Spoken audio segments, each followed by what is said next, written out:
dengan semangat. Assalamualaikum warahmatullahi wabarakatuh. Innal hamdalillah nahmaduhu wa nasta'inuhu wa nastaghfiruhu wa na'udzu billahi min syururi anfusina wa sayyi'ati a'malina. Man yahdihil fala mudilla lahu wa man yudlil fala hadiya lahu. Asyhadu an la ilaha illallah wa asyhadu anna Muhammadar Rasulullah la nabiyya ba'dah. A'udzu billahi minasy syaithanir rajim. Bismillahirrahmanirrahim. Ya ayyuhalladzina amanu taqullaha haqqa tuqatih wa la tamutunna illa wa antum muslimun. Sadaqallahul azim. Yang saya hormati kepada panitia Dai Online se-Indonesia, yang saya hormati kepada Dewan Juri dan hadirin hadirat dimanapun kalian berada. Pertama-tama, yang paling utama, kita panjatkan puji dan syukur kepada Zat yang telah menciptakan zat di dunia. Tidak akan bertahan satu jika tidak ada dua, sehingga terciptanya langit dan bumi, bulan dan bintang, lautan dan daratan, secantik rupa dan sejelek rupa, sehingga sempurna di alam semesta ini.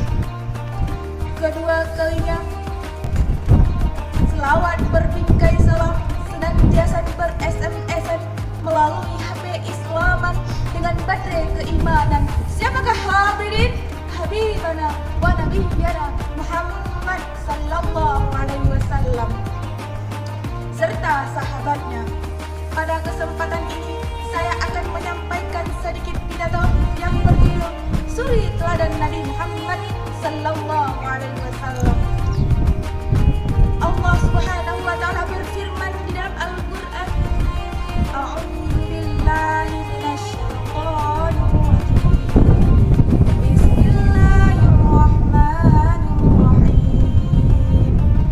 Laqad kana lakum fi rasulillahi uswatun hasanatun liman kana yarju'ullaha wal yawmal akhir wa dzakarallaha katsira. Shadaqallahul azim. Sesungguhnya telah ada dalam diri Rasulullah sallallahu alaihi wasallam suri teladan yang baik bagimu, yaitu bagi orang yang mengharapkan rahmat Allah dan banyak mengingat hari kiamat dan banyak mengingat Allah. Quran surat Al-Ahzab ayat 21.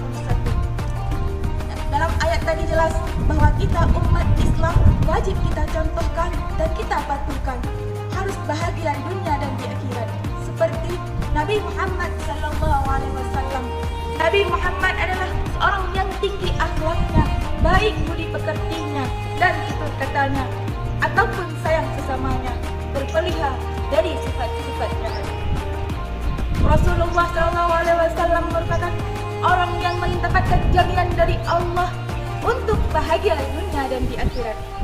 Maka dari itu, janganlah ragu dan bimbang untuk menjadikan beliau seorang figur, seorang yang kita idolakan, karena beliau telah memuji akhlak beliau di dalam Al-Quran Al-Karim.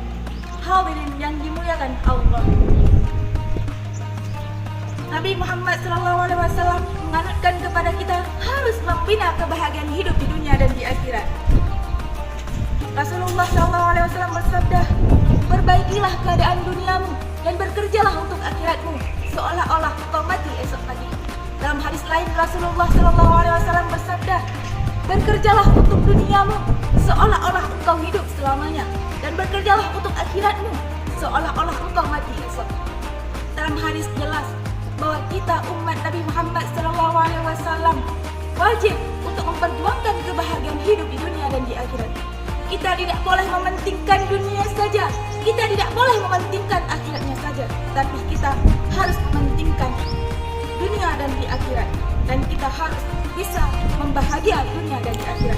Semoga kita umat Nabi Muhammad SAW yang bahagia di dunia dan di akhirat. Semoga kita termasuk umat Nabi Muhammad dan umat Islam. Cukup sekian dari saya, karena saya hanya manusia biasa yang tak luput dari dosa. Akhirul kalam wabillahi taufiq. wal hidayah. Wassalamualaikum warahmatullahi wabarakatuh.